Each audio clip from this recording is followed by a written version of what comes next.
Bismillahi rahmani rahim. Alhamdulillah wassalatu wassalamu ala rasulillahi, amma ba'd. Ndugu washiriki, awali ya yote namshukuru Allah subhanahu wa ta'ala, nikumtakia rehma na amani mtume wetu Muhammad sallallahu alaihi wasallam, na wakaribisha nyote kwa maamkizi ya Kiislamu. Assalamu alaikum warahmatullahi wabarakatuh. Karibuni sana katika mafunzo yetu ya awamu ya nne. Leo itakuwa insha Allah, na leo tutazungumzia moja katika makundi ya mali maalumu ambazo zinatolewa zaka. Kama mtakumbuka, tafsiri ya kisheria ya zaka ni jina la kiasi maalum kinachotolewa katika mali maalum kupewa watu maalum kwa sharti maalum.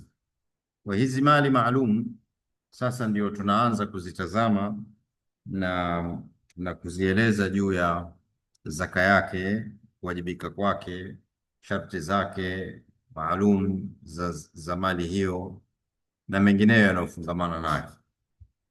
Kwa leo tunaanza na zaka ya fedha, au inafahamika katika vitabu vingi vya fiqhi kama ni zakatu nuqud, zaka ya fedha, kwa maana ya ikiwa inajumuisha aldhahabu walfidda, dhahabu na fedha, au dinar wa dirham, ambazo ndio zilikuwa zilikuwa ndio fedha wakati huo mashuhuri, zikitumika kama ambavyo tunatumia leo fedha za karatasi na coins.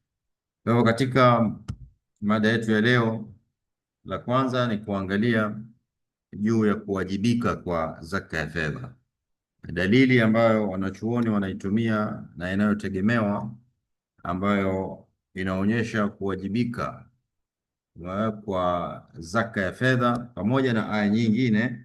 Mojawapo ni aya hii ambayo Mwenyezi Mungu anasema, na wanaokusanya dhahabu na fedha wala hawazitumii katika njia ya Mwenyezi Mungu, wabashirie habari ya adhabu iliyochungu. Sasa ukitazama katika aya hii, mwanzo inawazungumzia maaskofu na wachungaji kwamba wanakula mali za watu kwa batil, wayasudduna an sabilillah, na wanawazuilia katika njia ya Mwenyezi Mungu. Lakini kipande cha pili cha aya hii kinazungumzia wale ambao wanahodhi, wanakusanya dhahabu na fedha, ambazo ndizo zilikuwa currencies za wakati huo, ndio fedha zinazotambulika katika kununua na kulipia huduma mbalimbali. Mungu anasema juu yao, wale wanaozikusanya mali hizi wala yunfikuna fi sabilillah, na hawatoi katika njia ya Mwenyezi Mungu, fabashirhum biadhabin alim, kubashiria adhabu yenye kuumiza. Sasa mtu anaweza akajiuliza, hapa aya hii inahusiana vipi, au kipande hiki kinahusiana vipi na wajibu wa zaka? Kinahusiana kwa sababu ya hili agizo la kwamba hii adhabun alim. Ingelikuwa ni sadaka, ingelikuwa ni kutoa sadaka tu ya kawaida, sadaka ni jambo la khiari, sadaka si lazima. Lakini maadamu hapa Mwenyezi Mungu anazungumzia ya kwamba wale wenye kukusanya na hawazitumii katika njia yake, katika ile namna aliyoamrisha, maana njia ya Mwenyezi Mungu itajumuisha pamoja na yale yote ambayo Mungu kayaagiza kwamba mali hii itumike katika hivi, ikiwemo kutolewa kwa ajili ya manufaa wengine. Anaposema Mwenyezi Mungu watu ambao hawatoi, hawazitumii, hawa wabashiriwe adhabu iliyochungu, maana yake ni kwamba jambo hili litakuwa linafungamana na kitu ambacho, au amri ambayo ni fardhi, ambayo itakuwa lazima. Kama kuna adhabu, maana yake hili jambo la kuhodhi na kuto kutoa itakuwa inafungamana na zaka. Kwa hiyo wanazuoni wengi wanaitumia aya hii kama dalili ya kuonyesha ya kwamba, inaonyesha ya kwamba zaka ya fedha ni wajib, na ambaye hatoi kuna adhabu hiyo kali. Ingelikuwa sadaka, isingekuja katika sura kama hii ya kwamba kuna adhabu kwa asiyetoa sadaka, kwa sababu sadaka si jambo la lazima. Lakini aya hii inasema wabashiriwe wale ambao hawatoi. Inaonekana wazi kwamba kutoa huku kuna kusudiwa zaka, na ndio maana asiyefanya hivyo kuna adhabu yenye kuumiza. Na wanawachuoni wakasema alkanz, yakinizuna, au kwenye hili neno kanz lilotumika katika aya hii, hizi ni fedha, kwa maana ni dhahabu na fedha ambazo ndo zilikuwa fedha za wakati ule, ambazo hazijatolewa zaka, zilikuwa zinaitwa, au wanachuoni wengi wakiwemo katika masahaba wanafasiri kwamba alkanzu ni mali ambayo haijatolewa zaka, mali ambayo mwenye kumiliki hajaitolea zaka, ameihodhi, ameikusanya na kuto kuitolea zaka. Ikiwa mali inatolewa zaka, hiyo haihesabiki kuwa katika kanzu. Kwa hiyo hii ni dalili katika Qur'ani inayoonyesha wajibu wa kutoa zaka. Kadhalika vile vile ziko hadithi ambazo zinaonyesha juu ya wajibu wa kutoa zaka ya fedha, lakini tutosheke leo kwa aya hii ambayo inaelezea juu ya jambo hili, na wamewafikiana wanawachuoni juu ya wajibu wa zaka kwa dalili ya Qur'ani na kwa dalili za hadithi. Na hivyo basi, wakati wa Mtume sallallahu alaihi wasallam, fedha zilizokuwa zikitumika ilikuwa ni dinar ambayo ilikuwa ni sarafu ya dhahabu, na ilikuwa na dirham ambayo ni sarafu ya silver, ambayo ilikuwa inachapwa na Persian Empire ya silver, na hii dinar ilikuwa inachapwa na dola ya Kiromu. Kama mnavyojua, wakati wa Mtume sallam, hizi ndo zilikuwa madola makubwa wakati huo, ambayo yalikuwa na pesa zao na kadhalika.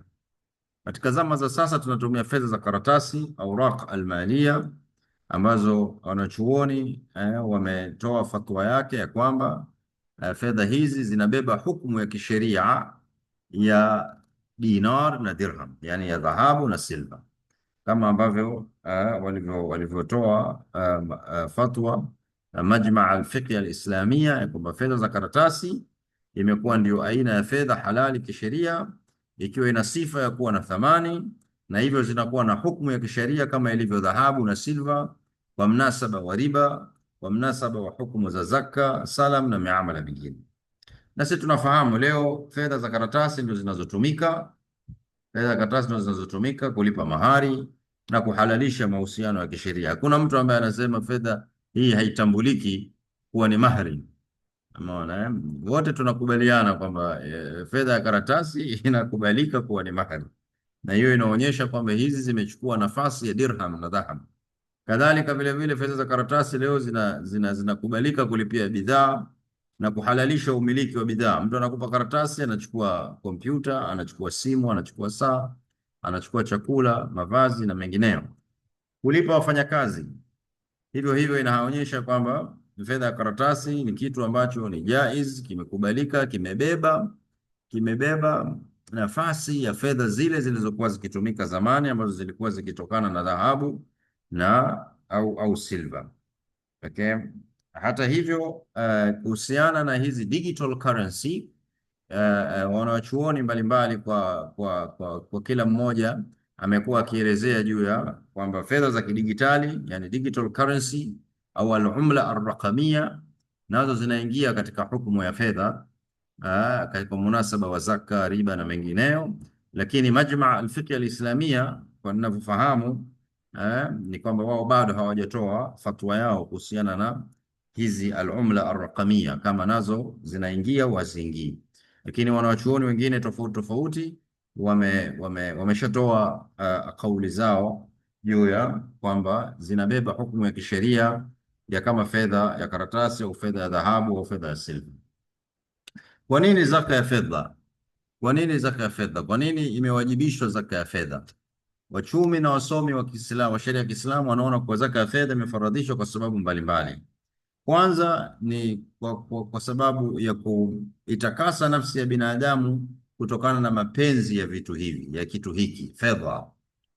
Fedha huitakasa nafsi ya binadamu juu ya mapenzi yake katika fedha. Na nyinyi mnafahamu katika Qur'ani, Mwenyezi Mungu Subhanahu wa Ta'ala katika kumwelezea mwanadamu amesema ya kwamba wa innahu lihubbil khairi la shadid. Alkhair, wanachoona wanatuambia maana yake mali, lihubbil mali la shadid, kwa mwanadamu anapenda mali sana.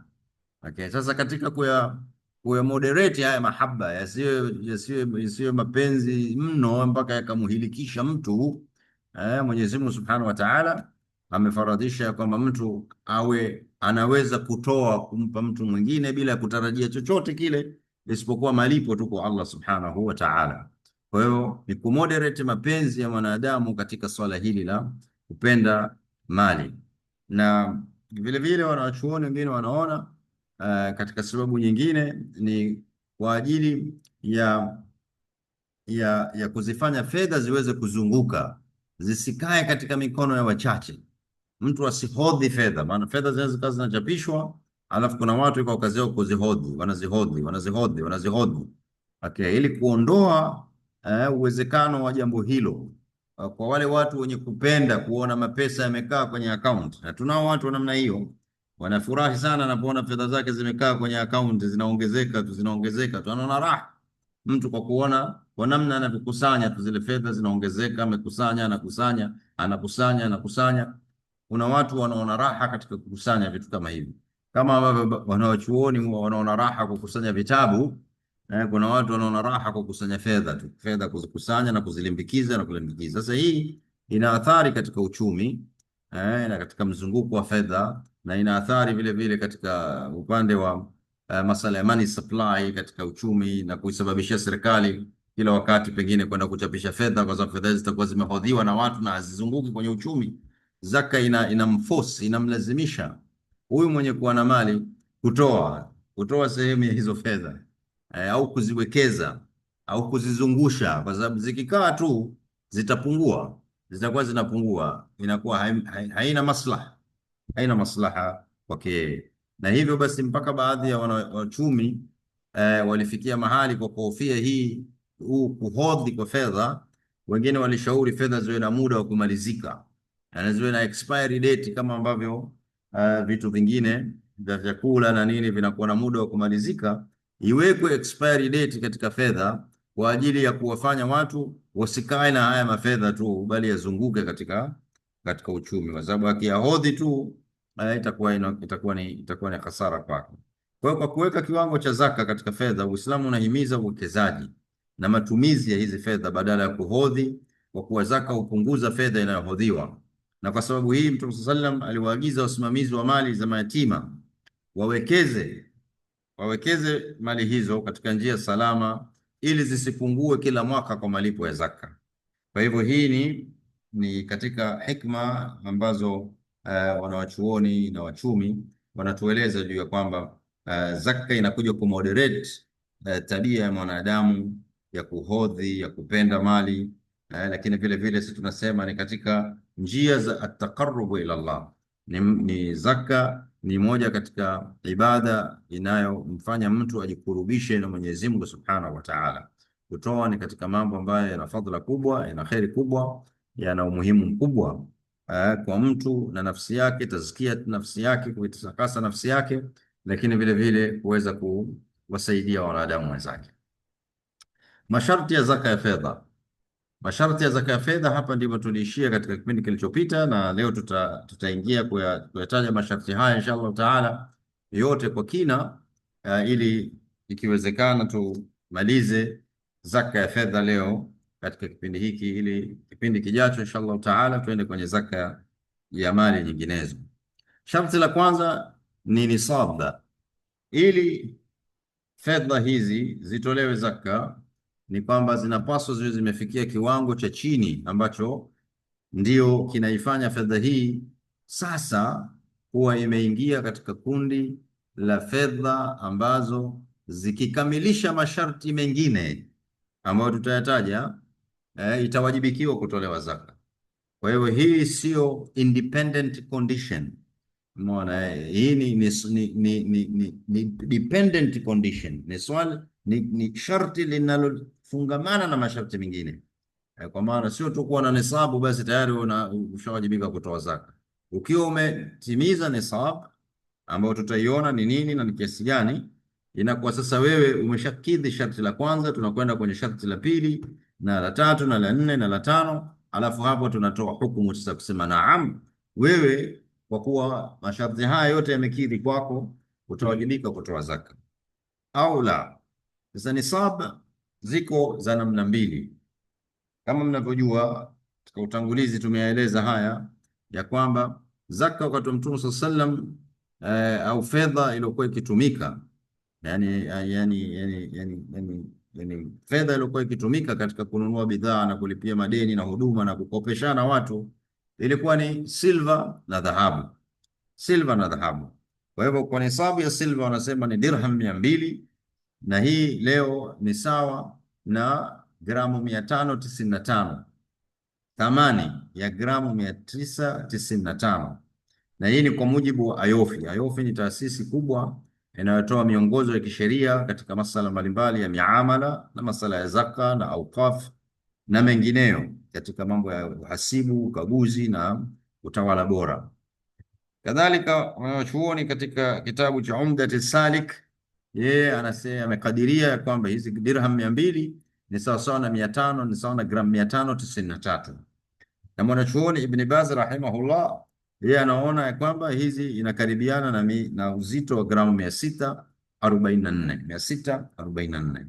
Almuhimu hapa tunaweza kwenda na dirham 595 ambayo ndio wanawachuoni wengi kwa zama hizi wanakubaliana nayo, lakini atakaye kwenda katika hizi uzito huu mwingine 593, 664, Allahu a'lam, atakuwa bado yuko katika usahihi. Lakini kwa darsa hii, hata katika mifano tutakayokwenda nayo, tutaegemea sana hii gramu 595. Kadhalika kwenye nisabu ya fedha, nisabu ya dhahabu nazo zilikuwa ni katika fedha ambazo watu walikuwa wakizitumia. Kwa Mtume sallam aliziwekea vile vile nisabu yake ambayo ni dinari 20. Kauli ziko nyingi, wanasema wanachuoni, lakini ambayo ni wanachuoni wanakubaliana kwa wingi ni dinari 20 ambayo ni sawa na gramu 85 za sasa. Gramu 85 za dhahabu ya sasa, hiyo ndio kiwango cha fedha, kiwango cha ujazo wa dhahabu ambacho kitathaminishwa katika fedha inayotumika sasa, na kutolewa zaka. Ibn Baz yeye anaona kwamba hii dinari 20 itakuwa ni sawasawa na gramu 92, lakini yenye nguvu katika kauli hizi ni gramu 85. Wako wengine wanakwenda gramu 83 na wengineo wanaweza wakawa na kauli tofauti, kwa sababu masala haya ya dinar na mithqal na kupimisha kuleta katika uzani wa sasa, kauli ni nyingi sana. Lakini alhamdulillah wanawachuoni wametufanyia tawfik, wametufanyia tashil wa zama hizi kuweza kupima na kuja katika gramu 85 kwa wengi wao, japokuwa baadhi yao kama mnavyoona wanakwenda juu zaidi, wanakuja chini kidogo. Ukiacha wanawachuoni hawa kwa wingi wao, zimepokewa ya kwamba mwanachuoni Hasan al-Basri yeye anaona ya kwamba ni nisabu ya dhahabu ni dinari 40 ambayo ni sawasawa na gramu 170, na hii imenukuliwa katika kitabu Bidayat al-Mujtahid wa Nihayat al-Muqtasid, na yeye amekwenda na msimamo mwingine kabisa. Lakini kama tunavyosema, kwa kauli ya walio wengi katika maulama wa zamani na wa sasa hivi, ni dinari 40 ambayo hii ni takriban gramu 85. Kwa yule ambaye anamiliki mali fedha za sasa hivi, yani hizi fedha za makaratasi au coins, ambayo thamani ya fedha hizo zinaweza kununua gramu 85 au zaidi, huyo inakuwa ameshakidhi sharti la kwanza. Yani wewe unayo mali, unazo fedha ambazo zitakuwa zimekidhi sharti hili la kwanza la nisaba. Na wako wanawachuoni wengine ambao wanaona ya kwamba inayopaswa kufuatwa ni dirham ya silver. Tutakuja kueleza hayo mbele hapa kidogo juu ya kauli hizi. Je, dirham ya fedha au dirham ya dhahabu ndio ambayo inatakiwa tufuate ipi katika dirham, katika nisabu hizi mbili ambazo ziko? Tutakuja kueleza kidogo. Kadhia ya kwanza ambayo inajitokeza katika masala ya nisabu ya dhahabu na silver ni kwamba je, hizi zinachanganywa? Haya ni masala ambayo yalikuwa yamejitokeza kwa wakati huo, ambapo mtu alikuwa anaweza kuwa na dinar na anaweza kuwa na dirham. Sasa kutoa zaka yake vipi, zinachanganywa au hazichanganywi? Kwa swala hili lilikuwa ni katika masala yaliyokuwepo katika zama hizo ambazo fedha hizi zilikuwa zikitumika. Leo hii hazitumiki tena, lakini kwa munasaba tu wa mfano, ni kwamba wanachuoni walikuwa wanajadili kuona ya kwamba kwa mfano mtu akiwa na gramu 550 za silver na dhahabu gramu 50, je, azijumuishe pamoja? Kwa maana sasa ana gramu 600 na atoe zaka, au kila moja inapaswa iwe katika uzani wake katika gramu zake? Kauli zikawa ni tofauti za wanachuoni. Imam Malik, Abu Hanifa wanaona zinachanganywa, kwa hiyo zinahesabiwa tu kwamba hizi sasa ni gramu 600 na hivyo zinatolewa zaka. Okay. Lakini Imamu Shafi'i na Thauri na wengineo wanasema hazichanganywi, kila moja inajitegemea katika swala la zaka yake. Na mwanachuoni As-Sabiq, mwandishi wa fiqh sunna, anaungana na kauli hii ya kwamba hizi zinajitegemea. Kwa hiyo dhahabu mpaka ifike gramu 85 ndio inawajibika, na silver mpaka ifike gramu 595 ndio inawajibika. Kwa hiyo wanachuoni wametofautiana, lakini alhamdulillah katika zama zetu za sasa hatuwezi kusema tunayo changamoto hii. Kwa hiyo mtu kama ataona nina fedha na nina coins zinachanganywa zichanganywe, tunakwambia jawabu lake zinachanganywa. Zinachanganywa. Kwa hiyo mtu mwenye macoin sijui yaliyotengenezwa na madini gani yanayotengenezwa shaba au nini, na una fedha unajiuliza zinachanganywa au zichanganywe? Zinachanganywa. Jawabu litakuwa zinachanganywa. Ama wakati ule wa Mtume sallallahu alaihi wasallam hizi zilikuwa ni fedha halisi zenye ujazo halisi wa dhahabu na wa fedha. Wanachuoni walitofautiana katika kauli hizo mbili. Naam.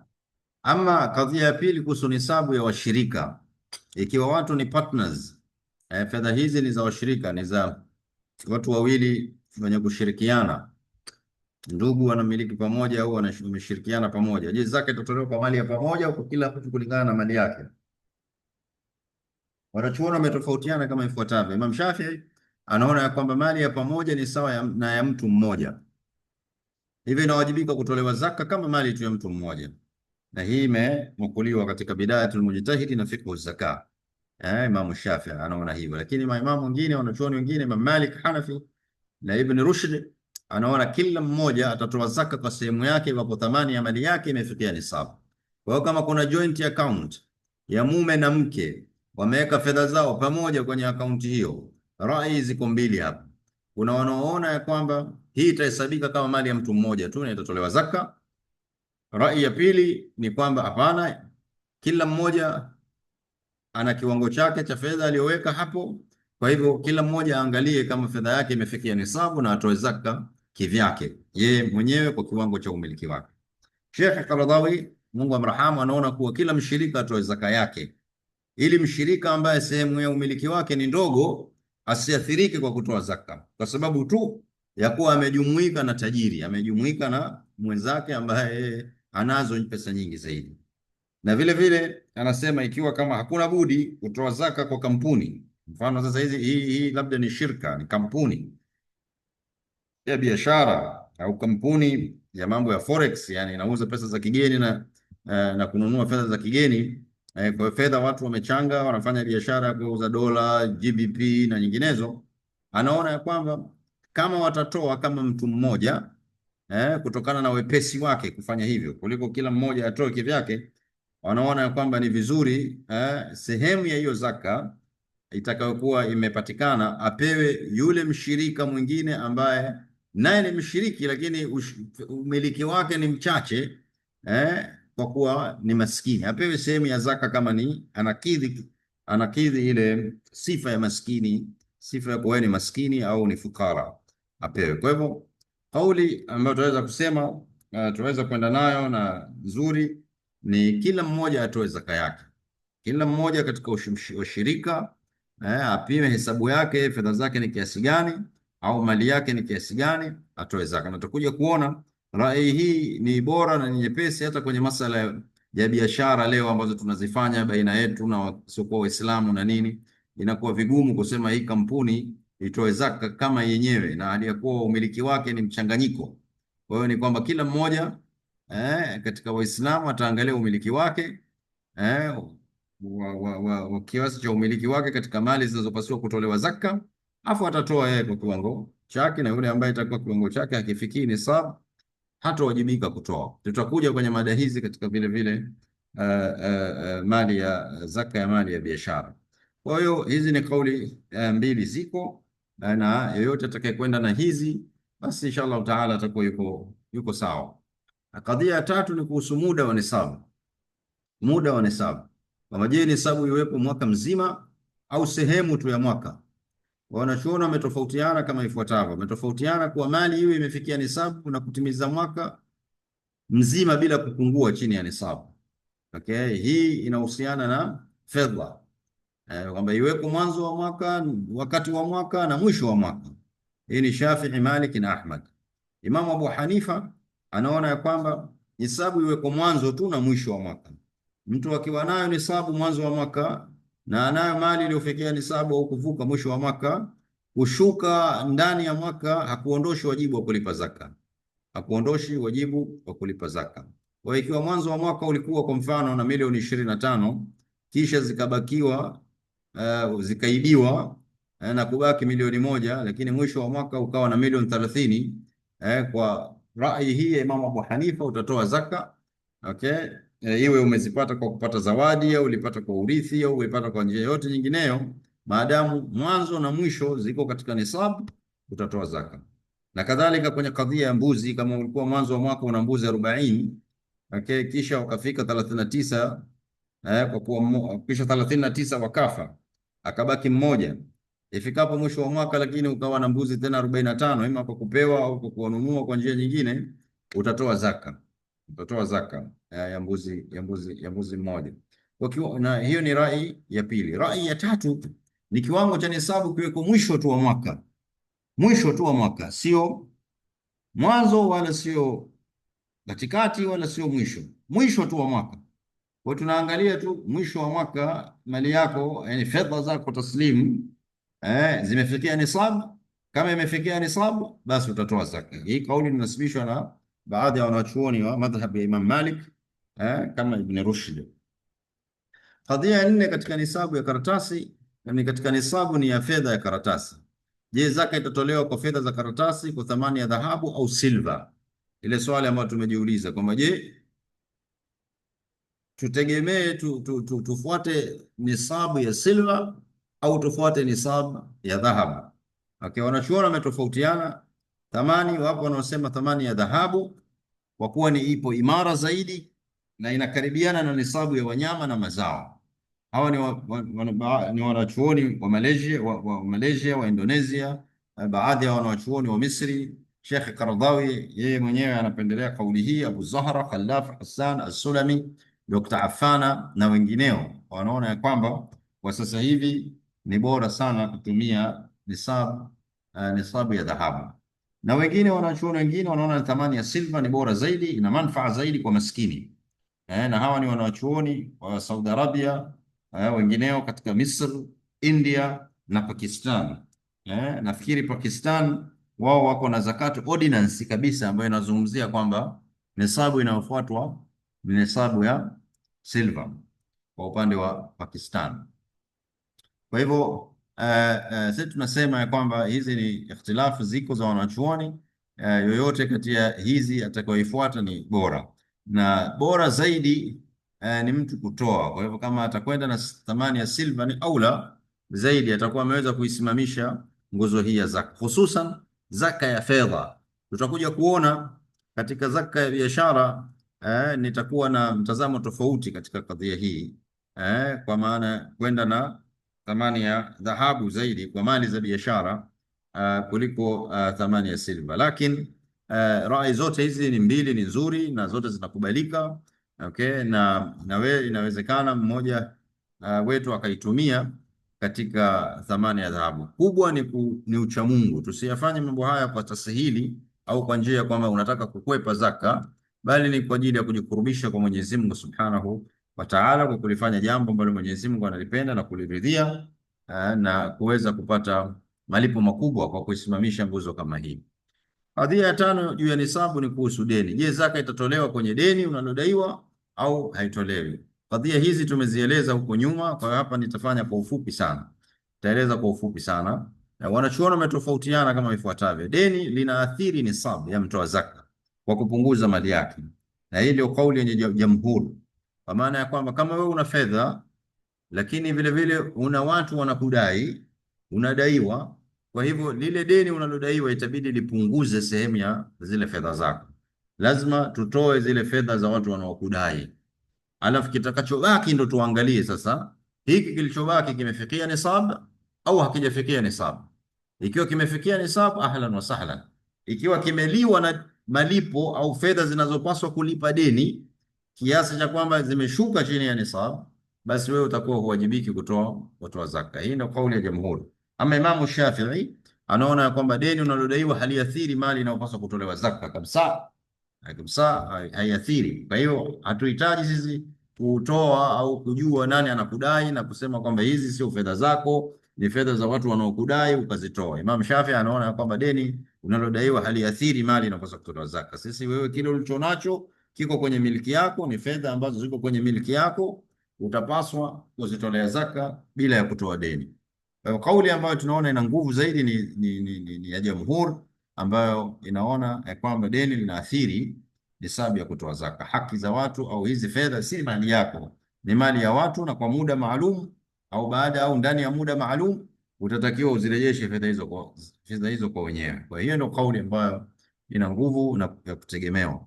Sharti la pili katika zaka ya fedha ni mwaka, kutimiza mwaka. Hii ni saba iwe imekaa mwaka mmoja. Mtume sallallahu alayhi wasallam amesema la zaka fi mali hata yahulu alayhi alhawl, hakuna zaka katika mali inayopaswa kutolewa zaka mpaka iwe mwaka umetimia. Na hii sharti hili linahusu hasa zaka hii ya fedha na zaka ya biashara na zaka ya wanyama, lakini tutakuja kuona kauli hii haihusishi au haifanyi kazi katika zaka ya mazao na zaka ya baadhi ya madini na mali nyinginezo, tutakuja kueleza huko mbele. Kwa hivyo haul ni moja katika sharti za zaka. Sasa kuna kadhia hapa ya masala ya haul. Je, mwaka gani unapaswa kufuatwa? Mwaka wa Kiislamu au mwaka usiokuwa wa Kiislamu? Hii kadhia ya kwanza inajitokeza katika masala ya mwaka, kwa sababu kama tunavyojua, tunavyoishi leo, kuna watu baadhi yetu wanafanya mahesabu yao au wanafuata kalenda ya Kiislamu katika mahesabu yao ya kifedha, na kuna wengine hawafuati kalenda ya Kiislamu. Sasa kwa ijmaa ya wanazuoni kwamba mwaka unaopaswa kuzingatiwa ni mwaka wa Kiislamu, okay, wenye siku 354 kama inavyozingatiwa katika kufunga na kuhiji. Tukiwa tunafunga kwa mwaka wa Kiislamu ambao sasa tuko Shaabani, tunatarajia kukaribisha mwezi wa Ramadhani ili kufunga saumu ambayo ni nguzo. Kadhalika vile vile hija, tuna hiji kwa kufuata kalenda ya Kiislamu, Dhulhijja. Kwa hiyo wanawachuoni wanasema kwamba kimsingi wanachuoni wote wanakubaliana ya kwamba mwaka wa kufuatwa ni mwaka wa Kiislamu katika hisabu yako ya zaka. Hata hivyo na hii ni mtazamo wa mwanachuoni Dr. Wahba Zuhaili katika kitabu chake maarufu Fiqh al-Islam wa Adillatuh. Kadhalika vile vile Ayofi Standard inatambua kwamba hii ni ijmaa ilikuwa ya wanawachuoni, lakini swala linakuja, je, usipofuata mwaka huu wa Kiislamu katika kutoa hesabu zako za zaka, unafanya makosa au hufanyi makosa? Sasa hapa linakuja majibu mengine mawili tofauti. Jawabu la kwanza wanasema haifai kutoa zaka kwa mwaka wa miladia, na hii ni fatwa ya al-lajna ad-daima. Hii ni permanent committee ya wanawazuoni wa Saudi Arabia, chini ya mwenyekiti wake almarhum alikuwa Sheikh Ibn Baz, kwamba haifai mtu katika kutekeleza ibada ya zaka kwenda na mwaka wa miladia. Wao wanasema haifai. Ama wanawachuoni wengine kama Ayofi na fatwa ya Bank al-Baladi na fatwa ya Kuwait Zakat Fund wanasema kwamba inafaa kutoa zaka kwa mwaka wa miladia, ikiwa mwaka usiokuwa wa Kiislamu unafuatwa, lakini tu kiwango cha utoaji wa zaka, kile kiwango, ile rate ya utoaji inabadilika, haitokuwa 2.5 ar-rubu ushr, itakuwa sasa ni 2.577 kama Ayofi inavyoeleza. Ayofi kama tulivyosema ni taasisi kubwa inayotoa miongozo ya kisheria katika masala ya miamala ya Kiislamu na fedha na wakafu na mengineyo. Okay, kwa wao wanasema inafaa, hautakuwa katika makosa, lakini tu rate inabadilika, kiwango kitaongezeka kidogo kwa point hizo chache 777% au 775%, na tutarudi hapo muda so mrefu hapo baadaye. Kadhia ya pili katika masala ya haul ni swala la je, mwaka unaanza kuhesabu wakati gani? Unaanza kuhesabu mwaka wakati gani? Jawabu ni kwamba mwaka unaanza kuhesabiwa fedha zinapokuwa zimefikia nisabu. Kwa hivyo kama nisabu ya shilingi ya Tanzania kama nisabu ya gramu 83, 85 ya dhahabu ni sawasawa na milioni 29 kwa mfano. Unapokuwa una fedha zimefikia kiwango hicho, sasa hivi hii Februari, hiyo ndio nisabu yake, ndio thamani ya gramu 85. Basi hapo unatakiwa kuanza kutunza hesabu ya mwaka. Fedha hizi zitakaa mwaka, zitamaliza katika kiwango cha nisabu miezi 12 ijayo au la. Hivyo nisabu ikiwa imefikia mwezi wa Shaabani au Februari, unatakiwa kutunza sasa kumbukumbu ya mali hiyo ili kujua iwapo itatimiza mwaka katika nisabu na kuzidi au itashuka. Kwa hivyo unauhesabu mwaka kwa kutegemeana na wewe mali yako imefika katika nisabu muda gani, na hili ni jambo ambalo watu wengi wanakafilika nalo. Kwa ni muhimu sana kuteka account, mtu kuhesabu fedha zako kila mwisho wa mwezi, ukawa unajua mimi fedha zangu zimefika nisabu, hazijafika nisabu. Na sisi Abrar Consult tumekuwa tukifanya jambo hili sana. Kila mwezi sisi huwa tunatangaza nisabu, kuambia watu, kuwafahamisha watu kwamba nisabu ni hii, ili mtu atanabahi katika kujua ya kwamba mimi bwana nishafikia nisabu au sijafikia bado nisabu, ili aanze kutunza miezi 12 mbele na kuja kutoa zaka iwapo fedha hiyo iko katika nisabu au imezidi nisabu. Kwa hivyo ni kitu muhimu sana kwa mtu anayetaamal na kuweka fedha, kutunza fedha, kudili na fedha, okay, kuweza kujua mwezi huu kama leo au mwezi wa Januari fedha zake kote ziliko zimefikia kiasi gani, ikiwemo zile anazodai na kutarajia kulipwa zimefikia kiasi gani, zimefikia nisabu au hazijafikia nisabu, na zimefikia hiyo nisabu kwa muda gani sasa zilikuwa katika nisabu. Kama zishatimiza miezi 12 katika hali ya kuwa katika nisabu au zaidi, atawajibika mtu kutoa zaka kulingana na mwaka anaokwenda nao. Kadhia, sharti la tatu, iwe haina deni. Hii fedha uliokuwa nayo haina haki ya mtu mwingine. Kwa mali iliyofikia nisabu, iwe ndani ya mwaka iko katika nisabu au zaidi, lakini iwe ndani yake hakuna fedha ya mtu mwingine, hakuna deni ambalo unadaiwa. Ikiwa kuna deni au fedha ya mtu, okay, itabidi tuzitoe kimahesabu. Tutazitoa kimahesabu. Kwa hiyo kama wewe una milioni 50 lakini ndani yake kuna milioni 10 ambayo unatakiwa kumlipa bwana fulani kama deni lake, kama malipo ya deni lake. Kwa hivyo 50 tutatoa 10, itabaki 40. Hii milioni 40 ndio miliki yako kikamilifu.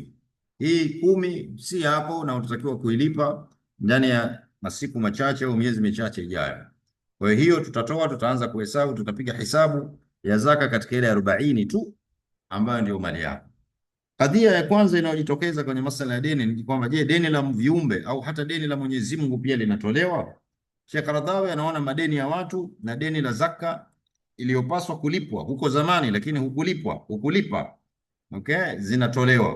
Kwa hiyo madeni yote ya watu na deni la Mwenyezi Mungu ambayo yani ni zaka ambayo ulikuwa unadaiwa kuilipa huko miaka ya nyuma, kwa kuwa ulighafilika, hukujua juu ya masuala haya ya zaka, basi hayo madeni ya nyuma yote ya zaka yatapaswa vile vile urudi nyuma uangalie hisabu zako kadiri inavyomkinika na kuweza kuzitoa hizo, alafu kupiga hesabu ya zaka kwa kile kilichokuwa kimebaki. Imam Shafi'i anaona madeni yote mawili yanatolewa, madeni ya muumba na deni ya viumbe.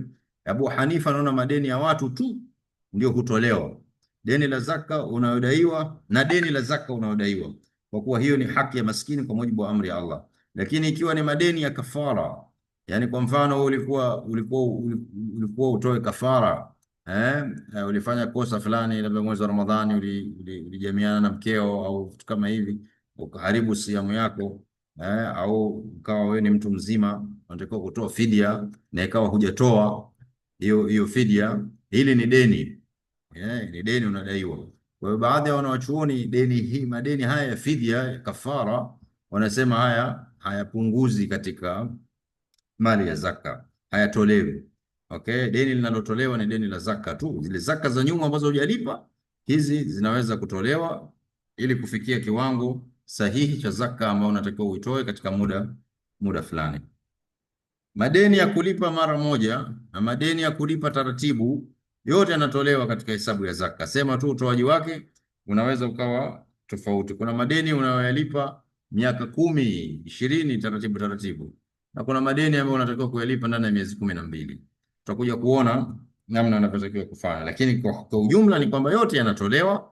Lakini deni la muda mrefu, deni unalolipa miaka 10, kinachotolewa ni kile kiwango unachotakiwa wewe urejeshe ndani ya miezi 12 ijayo. Na hii ni kwa kuzingatia kama tunavyojua sisi tunakopa kwenye mabenki. Inaweza kama mtu amekopa hapa benki, anajenga nyumba, amekopa gari, amekopa nini, kwa hivyo analipa miaka 3 kidogo kidogo kule benki katika zile, kwa hivyo katika fedha zake alizonazo. Kwa hivyo katika munasaba wa zaka, fedha zako zote taslimu ulizokuwa nazo utatoa yale madeni, yale marejesho 12 ambayo yako mbele yako hapo. Okay, alafu kile kilichobaki utatakiwa utoe zaka. Utotoa fedha ya marejesho yote ya miaka yote 3 au 4 5 kwa mkupuo. Unatoa tu kile cha miezi 12 utatakiwa kukilipa, ni hiki ndio utakachokitoa. Mwakani utaendelea kutoa tena 12, miezi 12 mingine. Mwaka mwingine utaendelea kutoa hiyo kidogo. Kwa hivyo unatoa hiyo miezi 12 katika kila baada ya mwaka husika unapokuwa umefika, na hazitolewi zote kwa miaka yote. Madeni yenye riba na madeni yasiokuwa na riba. Naam, hili tulieleza katika kipindi kilichopita. Kwa mukhtasar ni kwamba sehemu ile ya riba, kama ulikopa madeni ya riba, ulikopa mkopo ambao ndani yake unarejesha fedha za watu na riba haitolewi. Kwa hivyo ile fedha principal inapunguza deni kwa ile miezi 12 ambayo utatakiwa kulipa. Ama ile riba ambayo pia unatakiwa uilipe kwa mujibu wa sheria, haifai kuitoa, haipunguzi fedha yako, haipunguzi fedha yako. Kwa hiyo ni kitu muhimu, na dalili ya kuelezea jambo hili ni kwamba inaruhusiwa principal payment katika mkopo, unaweza kulipa, na hicho kinapunguza sehemu ya fedha zako ambazo zinawajibikiwa kutolewa zaka. Okay, ama ile sehemu ya riba, sheria ya Kiislamu haitambui yale malipo ya riba, hayatambuliki. Okay, kama Mwenyezi Mungu anavyosema, ayyuhalladhina amanu taqullaha wadharu ma baqiya min ar-riba in kuntum mu'minin, yenye ambao mmeamini mcheni Mwenyezi Mungu na wacheni vilivyobaki katika riba ikiwa ni waumini. Wa in tubtum, na ikiwa mtatubia, falakum ruusu amwalikum, mna haki ya kupata mali zenu, lakini hamna haki ya kupokea riba, na vile vile hamna wajibu nyinyi wa kutoa riba. Ni jambo ambalo limeharamishwa kutoa, limeharamishwa kupokea riba. Kwa hivyo katika hesabu ya zaka, riba unayoitoa haipunguzi keshi yako. Okay, na yule ambaye anapewa riba haiongezi fedha zake kwa munasaba wa zaka, kwa sababu ile riba yote anayoipata anatakiwa akaitoe. Kwa uwezi kwa wewe labda una milioni 100 na umepata benki umepata riba milioni 1, kwa hiyo ni milioni 101. Sasa ukatoa zaka 2.5% ya milioni 101. Hapana, unachotakiwa kutoa ni milioni 1 yote, ile inatakiwa itolewe, haipo katika hesabu kabisa. Alafu hii 2.5% itakwenda katika ile mali tu ambayo ni principal, pesa yako ya halali milioni 100 ndio ambayo utakayoitolea zaka. Ama ile moja yote ya riba unatakiwa uitoe katika mambo ya kheri na utubie kwa Mwenyezi Mungu Subhanahu wa Ta'ala, kwa kuwa hilo ni kosa kubwa, na katika madhambi 7 yenye kuangamiza unatakiwa ujute, unatakiwa Mwenyezi Mungu msamaha, na uitoe hiyo mali katika jamii, na usirudie tena kufanya hivyo, kupokea au kutoa riba. Kwa hiyo faida katika deni la murabaha, ama wale ambao wamekopa katika madeni ya Kiislamu ambao walinunuliwa vitu na wakauziwa, na katika hiyo thaman marejesho wanaorejesha ndani yake kuna faida ya benki. Hii ni jaiz, yote hutolewa. Kwa yule ambaye katika deni lake kuna mkopo wa benki ya Kiislamu ambao ndani yake kuna faida ya benki kule, hii ni jaiz, inakubalika kutoa, kwa kuwa hizo fedha hizo za deni ni halali wewe kulipa, na hiyo faida, ile faida ya benki ya Kiislamu ni halali wao kuipata, na ni wajibu kwa wewe kuitoa, kwa kuwa ilikuwa ni biashara ambayo ilifanyika baina yako wewe na benki. Kwa mfano, una fedha taslimu benki milioni 50 na una deni unalodaiwa na watu au una rafiki au una ndugu milioni 20. Kwa hiyo tunatoa 50, tunatoa 20 ambayo ndio unadaiwa na ndugu au jamaa na marafiki, au ndani ya mwaka huo, mwaka ujao huo, kwa hiyo utatakiwa ulipe milioni hizo 20. Okay, na ikiwa kama tulivyosema tunakwenda na mwaka wa miladia, okay, ambao ndio ijmaa na wachuoni kwamba watu wapige hesabu zao za zaka kwa mujibu wa kalenda ya Kiislamu. Baka itakuwa hesabu yake itakuwa ni milioni 30 zidisha kwa 2.5%, zaka itakuwa ni 500,000, 7,500,000. 7,500,000 tu ndio itawajibikiwa hapo kutolewa zaka. Kadhia ya deni bado ni ndefu, najaribu kuieleza vile vile kwa undani kidogo. Deni unalodai watu wengine, kuna rai tatu juu yake. Okay, kuna watu ambao vile vile wewe unawadai, kama ambavyo wewe unadaiwa. Unapodaiwa wewe, inapunguza sehemu ya zaka yako, sehemu ya mali au fedha zako zinatakiwa kutolewa zaka, lakini lile unalodai na wewe unadai watu. Okay, sasa hili unalodai wewe, kuna kauli tatu za wanachuoni. Kauli ya kwanza, deni unalodai halitolewi zaka kabisa, japokuwa kauli hii haina nguvu. Nasema hii si mali inaongezeka. Okay, ni mali ambayo ni yako lakini huimiliki kwa kuwa ni deni, fedha iko kwa mtu mwingine. Okay, na hii ni kauli ambayo amekwenda nayo akiwemo mama wa waumini Aisha na masahaba wengineo na Ibn Hazm na Zahir. Rai ya pili, deni linalotarajiwa kulipwa hutolewa zaka, yani utalijumuisha. Kwa hivyo kama wewe bwana Juma unamdai na unajua na una matarajio atakulipa, basi utajumuisha, utahesabu kama ni mali yako unaoimiliki, umiliki kamilifu lile unalotarajia kulipwa. Ama lile usilotarajiwa kulipa, lile ambalo huna matumaini ya kulipwa, yani bad debt, tarajii kulipwa, au doubtful, tarajii una mashaka nalo kulipwa, hili unaweza usitolee zaka, usitolee zaka. Okay? Kwa hivyo Imam Abu Hanifa na Imam Hanbali anaona ya kwamba madeni ambayo unatarajia kulipwa, zaka yake atatoa zaka atakapolipwa kwa muda wote uliopita. Yani utatoa zaka ya yale madeni, okay, wakati utakapolipwa ndio utatoa kwa ule muda wote uliopita. Ama Imam Shafi'i yeye anaona ya kwamba deni lote unalodai hutolewa zaka. Okay, deni lote unalodai hutolewa zaka. Ikiwa mdaiwa ni mtu mwenye mali, sio muflis, basi utahesabu hata kama bado hujalipwa. Yani ungojei mpaka kulipwa ndio utolee zaka. Okay, utatoa zaka ya deni hilo pamoja na mali zako hata kama bado hujalipwa fedha hizo. Ama Imam Abu Hanifa na Muhammad anaona kwamba utapiga hisabu ya kwamba hizi ni fedha ambazo mimi natarajia kulipwa na zinatakiwa nitoe zaka, lakini katika fedha hii kuna deni hapa ambayo zaka yake ni kiasi fulani. Kwa hiyo pale utakapokuja kulipwa hizo fedha, ndio utakuwa unatoa hii zaka kwa kipande hiki cha zaka ya fedha ambayo ulikuwa wewe unadai.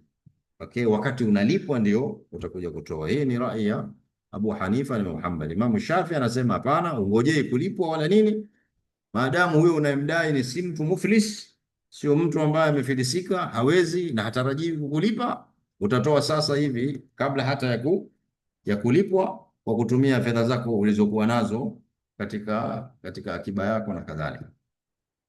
Zaka katika deni vile vile kuna swala linalohusiana na mtu ambaye ana uwezo. Kuhusu zaka inawajibika kwa mtu mwenye uwezo ambaye labda analipa kidogo kidogo. Sasa tuone hali hizi zifuatazo. Zaka ya deni lote, kuna kauli ya kwamba wewe unamdai mtu ambaye atakuwa anakulipa kidogo kidogo, unamdai milioni 10 mtu, lakini unatarajia mwaka huu atakulipa milioni 2 tu. Okay?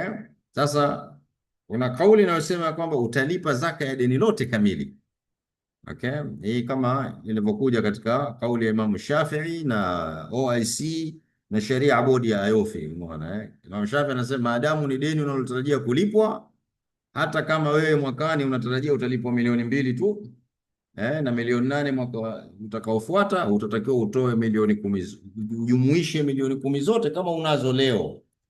Umeona kama umezipata katika ule wakati ambao unafanya hesabu ya zaka. Rai ya pili inaona ya kwamba hapana, utalipa zaka katika ile milioni 2 tu ambayo unatarajia kuipata. Okay, na hii ni fatwa ya Muslim World League, Islamic Fiqh Council. Wao wanaona ya kwamba utajumlisha milioni 2 tu ambayo unatarajia kuipokea na sio milioni 10 yote ile. Kwa hiyo hizi ni kauli ambazo zipo zinazohusiana na kadhia hiyo. Ama zaka haitolewi kwa deni ambalo mtu hana matumaini ya kulipwa, hii tumeieleza. Okay? Lakini swali linakuja, je, mdaiwa anapokuja kulipa, yule ambaye ulikuwa una mashaka ya kukulipa akaja kulipa, unafanyaje? Rai ya kwanza anasema zitatolewa zaka baada ya kupokea kwa muda wote wa nyuma. Hii ni kauli ya mwanachuoni na sahaba Ibn Abbas. Kwa hiyo utatakiwa wewe uhesabu miaka yote ya nyuma ile ambayo huyu bwana alikuwa na fedha zako, na utaitolea zaka kwa kila mwaka uliopita. Rai ya pili, zaka itatolewa baada ya kupokea kwa mwaka mmoja uliopita tu. Wewe utatoa zaka yake mara moja tu, yani pale utakapopokea hapo hapo inawajibikiwa na zaka ya mwaka mmoja tu. Na hii ni kauli ya Umar ibn Abdul Aziz, sheria bodi ya Ayofi. Sheikh Qaradawi anaunga mkono hoja hii au kauli hii. Rai ya tatu ni mpaka mwaka utimie baada ya kupokea fedha hizo. Utakapozipokea kutoka kwa huyu mtu ambaye ulikuwa hutarajii kabisa wewe kukulipa, basi utatoa zaka baada ya kutimiza mwaka mmoja baada ya kuwa umezimiliki, kama utakuwa nazo ndani ya huo mwaka. Kama zitakuwa umezitumia sijatimiza haul, itakuwa ni kadhia nyingine. Na hii ni Abu Hanifa na Islamic Fiqh Council au Islamic Fiqh Academy. Rai ya nne, zaka itatolewa baada ya kupokea kwa mwaka mmoja uliopita, iwapo hicho ulichopokea chenyewe kimefikia nisabu. Hii ni kauli ya Imam Malik. Kwa hiyo kama ni kideni cha ambacho chenyewe ulipokuja kulipwa na huyo ambaye hukumtarajia kulipwa, hicho alichokulipa ni kiwango kidogo, hakifikii nisabu chenyewe kwa dhati yake, kwa kiwango chake, Imam Malik anaona kwamba hiyo hutotoa zaka hiyo, kwa sababu haijafikia nisabu hiyo pesa. Lakini wao wanachuoni wengine wanaona tofauti kama tulivyoeleza. Kwa Imam Malik anaona kwamba zinatolewa baada ya kupokea kwa mwaka mmoja uliopita, lakini iwe hiyo fedha yenyewe uliolipwa yenyewe imefikia nisabu. Sharti la 4, umiliki kamilifu. Hizo fedha unazimiliki wewe kikamilifu. Mtoa zaka anatakiwa awe na umiliki wa mali inayotolewa zaka na wewe imefikia nisabu na kutimiza mwaka ikiwa katika umiliki wake. Kwa hivyo kisheria, swala la umiliki maana yake nini? Maana yake kwa mujibu wa Ibn Taymiyyah anasema ni ule uwezo wa kuitoa mali kwa mujibu wa sheria, yani kitu ambacho unaweza fedha hiyo ukaitumia ukaitoa zawadi au ukampa mtu au ukanunulia kitu. Kwa hiyo huo ndio umiliki, yani kitu kiko katika himaya yako na una uwezo, hakuna zuio lolote linaloweza kukufanya wewe usimpe mtu mwingine au usihudumie mtu, usimpe mtu zawadi au usilipie huduma na kadhalika. Mchuoni mwingine Dr. Al-Abbad anaona kuwa umiliki maana yake ni mtu anamiliki kitu ambacho anaweza kukitumia au kukitoa kwa mtu mwingine kwa manufaa, kwa kufuata sheria, isipokuwa pale ambapo sheria inakataza kukitoa kitu hicho. Mali ambayo mmiliki wake hana umiliki kamilifu haijumuishwi katika kuitolea zaka, kwa sababu huwezi kuikuza. Wanasema inakosa sifa ya mali inayokosa kutolewa zaka, ambayo tulieleza huko nyuma. Sifa mojawapo ya mali inayotolewa zaka ni annama. Kwa huna umiliki, maana yake huna uwezo wa kuikuza, haiwezi kuikuza na kuiendeleza. Okay, sasa umiliki ambao haujakamilika tulieleza hili pia katika darasa lililopita, sitozungumza sana hapa. Darasa letu la kwanza kabisa tulikuwa tunazungumzia masala ya masharti kwa ujumla, tulitaja mambo haya. Umiliki ambao hujakamilika unakusanya mali za umma, mali za serikali, okay, hazina umiliki wa mtu yoyote, yani mali ya umma, umiliki wake haujakamilika kwa mtu. Kwa hiyo hakuna mtu ambaye atakuwa anatolea zaka mali ya umma, mali ya serikali. Mali zilizowekwa wakfu kwa ajili ya mujtamaa, so wakfu ya familia, wakfu ya mujtamaa kunufaisha jamii yote kwa ujumla, okay, hazina miliki. Miliki ni Mwenyezi Mungu Subhanahu wa Ta'ala, na wanufaika ni waja wa Mwenyezi Mungu Subhanahu wa Ta'ala. Umiliki ambao hujakamilika vile vile unahusisha fedha ambazo ziko kwenye mifuko ya hifadhi ya jamii, Social Security Funds, NSSF, PSSF, ZSSF, kwa sababu huwezi kuitumia hiyo fedha kununua kitu chochote, imezuiwa, haipo katika umiliki. Mali iliyotaifishwa na dola, amana ya kisheria, legal deposit, au mali iliyoibwa haiko katika umiliki wako. Mali iliyopotea haiko katika umiliki wako. Mali ya mkopo ambao hautarajii kulipwa, deni ambalo utarajii kulipwa, umemkopesha mtu fedha, kwa hiyo huna umiliki wa hizo fedha tena, na huyo uliompa utarajii kukulipa, kwa hizo nazo zimepoteza sifa ya umiliki. Amana ya lazima inayohodhiwa na serikali, pia hiyo inapoteza sifa ya umiliki. Umiliki wa pamoja unahesabika kuwa ni umiliki, watu walivyosema, inahesabika kifiki kama umiliki wa mtu mmoja, na hivyo inatolewa zaka kama mali ya mtu mmoja, kwa kauli ya baadhi ya wanawachuoni. Na kauli nyingine ya wanawachuoni ni kwamba inahesabiwa ni mali ya kila mtu, ana fungu lake katika mali hiyo. Kwa hivyo kila mmoja ataangalia anachokimiliki, kimefikia nisabu, hakijafikia nisabu, na yeye mwenyewe kuwajibika kutoa zaka yake. Kwa hivyo kuna kadhia hiyo ya umiliki wa pamoja. Kuna mali nyingine zinaingia kwenye umiliki wa pamoja kutokana na kufariki kwa mtu. Amefariki mzee, ameacha fedha kule benki, kwa hiyo hizi zinamilikiwa na warithi, okay. Kwa hivyo zimeangukia kwa lazima kuwa ni mali yenu, okay. Sasa inaweza ikatolewa kwa umoja wake, ikahesabika kama ni mali ya mtu mmoja, ikatolewa zaka wakati mnaendelea na taratibu za mirathi, au kwa kuwa taratibu za mirathi ya Kiislamu inajulikana, wanawake wangapi, wanaume wangapi, kaacha mke, kaacha nani, hesabu ikapigwa, ikajulikana kwamba mchakato wa masuala ya mirathi unaendelea, lakini Fatma ana milioni 20 pale, Juma ana milioni 40 pale. Yani mchakato ukikamilika, inajulikana wewe utapata ngapi, okay. Basi hiyo maana yake ni kama deni linalotarajia kulipwa, ni kama kiasi cha fedha ambacho naam huna umiliki nacho, lakini unautarajia kulipwa, kama deni linalotarajiwa kulipwa. Isipokuwa iwapo kutakuwa na mapingamizi ambayo yanatokea wakati mwingine katika jamii za Kiislamu, watu hawataki kufuata mirathi ya Kiislamu. Kwa hivyo masala ya kesi yanakuwa marefu, hata haijulikani utalipwa hizo fedha za mirathi hazitolipwa, kwa sababu kuna kundi baadhi yenu linataka sheria ya mirathi ya Kiislamu, kuna kundi baadhi yenu linataka sheria zisizokuwa za Kiislamu. Na mkienda hivyo katika mahakama, mnaambiwa mkakae mkasuluhishane mpaka mpatane juu ya utaratibu gani wa kisheria mnataka kufuata katika ugawanaji. Mali zinakwama hapo, hakuna mtu atagaiwa chochote mpaka mkubaliane mnataka kwenda na sheria ipi. Katika kadhia kama hiyo, hii mali sasa itakuwa ni kama vile mali ambayo hauna umiliki nayo wala utarajii itakuwa lini. Maana yake mpaka mgojeane mfe hapo, mmoja mmoja afe, wabaki tena wale ambao wanakubaliana katika sheria ya Kiislamu au sheria nyingine, alafu waje wagawe. Ni topic nyingine kabisa hiyo, inakuwa sasa ni mada nyingine kabisa, tutaiwacha hapo, ina complications ndefu kabisa, lakini kwa mnasaba wa zaka tunaweza kuigusia katika sura hiyo.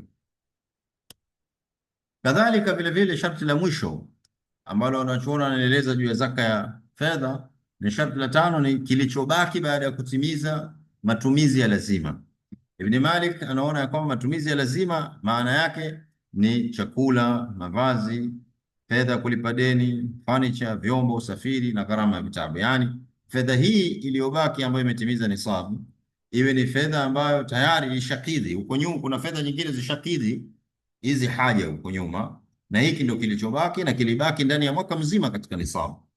Au kama ni fedha ambayo imeingia sasa hivi, maana yake inatakiwa vile vile iweze kukidhi mahitaji haya, kile kitakachokuwa kinabaki, na kama kitakuwa kimekaa mwaka mzima katika kiwango cha kufikia nisabu na zaidi, itatolewa zaka. Kwa ikiwa mtu anamiliki fedha ambazo zimefikia nisabu, lakini anahitaji kwa ajili ya matumizi hayo hadi kufikia kupoteza kiwango cha nisabu, hatawajibika kutoa zaka. Rasulullah amesema hakuna sadaka isipokuwa kutoka kwa tajiri, na hii ndio kauli ina nguvu. Shafi'i na Imam Hanbali anaona mtu anayemiliki nisab atawajibika kutoa zaka. Okay, kwa kuwa mahitajio hayo ya msingi hayapunguzi umiliki wa kiwango cha nisabu. Kwa hivyo wanachuoni wengine sharti hili hawalikubali, hili sharti la kutimiza matumizi ya lazima, kwamba fedha iliyobaki hiyo imeshatimiza matumizi ya lazima. Watu wanachuoni wanaona kwamba naam, katika hizo fedha zilizobaki za nisabu tutaangalia yale matumizi ya lazima yaliyokuwa mbele yako. Okay, tutayatoa hayo, kile kitakachobaki kama kimefikia nisabu ndio tutakitolea zaka, baada ya kutoa matumizi ya lazima ambayo ndio hayo tumeyataja juu hapo: chakula, malazi, mavazi, kwa muda wa mwaka mmoja kwa matumizi ya lazima. Ama Imamu Shafi na Hanbali anaona kwamba la, hili si shart. Kwa hivyo mali yako ikiwa imefikia nisabu, hatutoangalia una matumizi ya lazima yaliyokuwa mbele yako wala nini, unatakiwa utoe zaka. Na hii vile vile ni kauli ambayo ipo na inaweza kufuatwa, ili kuwa very fair na jambo hili na kutokuja kuingia katika ghururi ya nafsi ya mtu kuweka hizi gharama na nini, kiasi cha kwamba ukawa wewe ujihesabu utoi zaka kwa kuwa umejikadiria magharama chungu mzima. Mimi naona katika njia ya kumcha Mwenyezi Mungu ni mtu afuate kauli ya Imamu Shafi na Ibn Hanbal ya kwamba una haja ya kutoa haya matumizi ya lazima. Wewe angalia fedha zako kama zimefikia nisab, usianze sasa kuanza kutoa, lakini mimi mwakani au mwaka huu sijui nina school fees te 300 te 400 te 500 natakiwa kutoa. Alafu ndio nione kama fedha ile imebaki. Kiwango chenyewe cha kutoa zaka ni kidogo sana. Kiwango cha 2.5% sio kiwango ambacho kinatakiwa kikushughulishe sana wewe kuona ya kwamba unahitaji kutoa haya matumizi ya lazima ili uje kwenye kiwango hicho. Lakini ikiwa huna budi kufanya hivyo, hatukulaumu, lakini kuwa mwadilifu baina yako na Mwenyezi Mungu Subhanahu wa Ta'ala katika hizo gharama ambazo mwenyewe unaona kuwa ni gharama za lazima. Hicho chakula gani ni cha lazima? Kuna chakula cha 5 star na kuna chakula cha kawaida bwana. Sasa wewe chakula cha lazima, chakula cha gharama gani ndio chakula utakachokitoa hapa katika hesabu hii? Utakuwa na insafu kilillahi kabisa kuweza kutoa gharama ya wastani ya chakula chako, ya malazi yako, ya mavazi yako. Kwa hivyo inahitaji uchamungu na inahitaji kujihesabu wewe mwenyewe, na ukijua Mwenyezi Mungu anakuona katika kutoa hizi gharama, iwapo utakwenda na kauli ya kutoa gharama ya Imam Malik na Imam Abu Hanifa. Kwa hivyo hiyo ni tanbihi, lakini kukutoa katika mashaka yote hayo tunaweza kwenda na kauli ya Imam Shafi'i. Wewe jikurubishe kwa Mwenyezi Mungu Subhanahu wa Ta'ala ukitarajia malipo makubwa kwa kutoa zaka yako. Tunapozungumzia zaka ya fedha, kwa kumalizia, inahusu fedha taslim, fedha zilizoko benki, fedha katika mitandao ya simu, fedha unayomdai mtu, fedha katika mfuko wa uwekezaji, fedha katika uwekezaji uliofanya katika sukuk, fedha ya upatu, fedha ulioweka dhamana, na fedha nyinginezo, kama ni za digital currencies. Hizi zote zinaingia katika hukumu hii ya zaka ya fedha. Na kiwango chake cha kutoa ni, kama unafuata mwaka wa Kiislamu, ni 2.5%. Kwa hivyo fedha zote hizi zitajumuishwa huko ziliko. Utatoa deni unalodaiwa wewe na unalotarajia kulilipa ndani ya miezi 12 ijayo. Kilichobaki utazidisha kwa 2.5 kama unakwenda kwa kalenda ya Kiislamu. Kama huendi kwa kalenda ya Kiislamu, unakwenda kwa kalenda ya miladia, utatakiwa uzidishe kwa 2.5775 au 2.577%, asilimia 2.577 kwa mwaka wa miladia.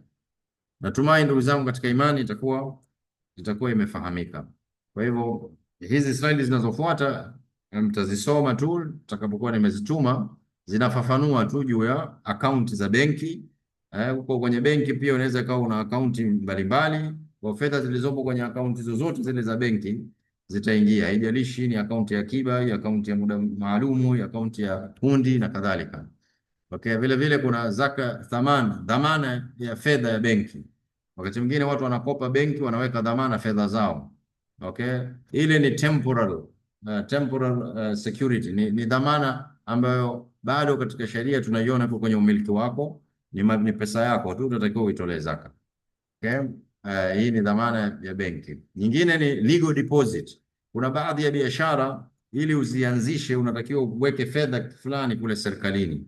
Okay, ukitaka kuanzisha takaful company, ukitaka kuanzisha benki na mashirika mengine, sheria za nchi huwa zinataka mtu anataka kuanzisha taasisi kama hizo aweke kiwango fulani cha fedha benki kuu. Okay? Na wakati mwingine inakuwa hiyo fedha ni kwa muda, wakati mwingine hiyo fedha inatakiwa iwekwe wakati wote wa hiyo biashara itakapokuwepo. Kwa hiyo kama ni permanent, ni kitu ambacho kimekuwa retained continuously, kuna kuwa retained temporary kwa muda maalumu tu, ambao unatakiwa sasa hivi zikae hapa mpaka utakapoanza biashara, fedha hizi zitakuwa za kwako. Hizo utalipia zaka, zimezuiwa kwa muda tu. Ama zile ambazo zimezuiwa kwa muda wote wa biashara, yani kuanzia utakapoanza biashara, fedha hizi zitakuwa zikae benki kuu, na hutozigusa fedha hizi, na benki kuu kwa sheria zetu watazilipa riba fedha hizo, uzigusi, lakini wewe mpaka utakapokuwa labda umefunga hii biashara ndio utapewa hizi. Itakuwa hazitolewi zaka kwa kuwa haziko katika umiliki wako, lakini utakapokuja kupewa huko mbele, utakapofunga hiyo biashara ukapewa hizo fedha, unatakiwa uzitolee zaka. Kuna kauli inayosema kwa miaka yote ile iliyopita, na kuna kauli nyingine ambayo inaona ya kwamba utatoa tu kwa mwaka mmoja uliopita, Kwa hivyo kuna kauli hizo mbili. Kuna masala ya kiinua mgongo, end of service award.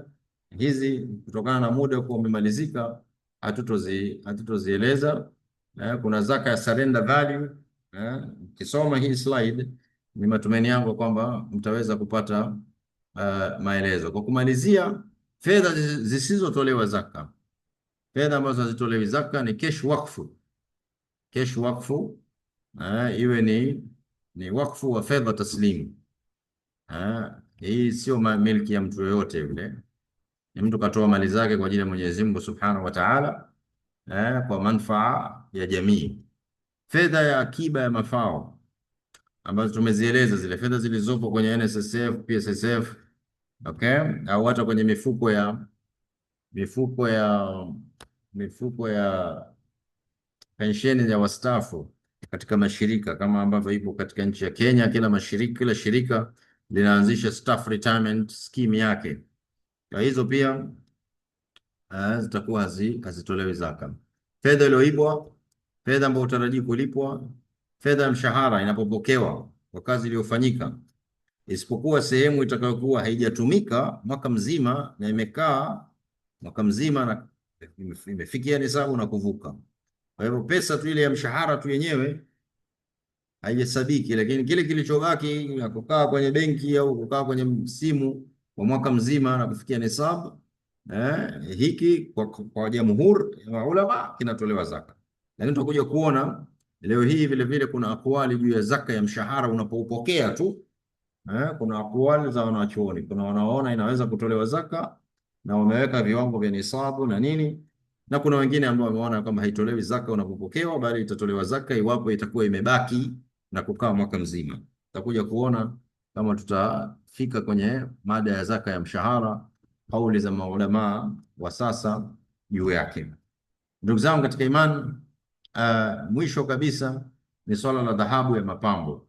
Dhahabu na silva ya mapambo. Dhahabu na silva hutumika kama mapambo ya kujipambia kwa wanawake, na silver ring inatumika kwa wanaume.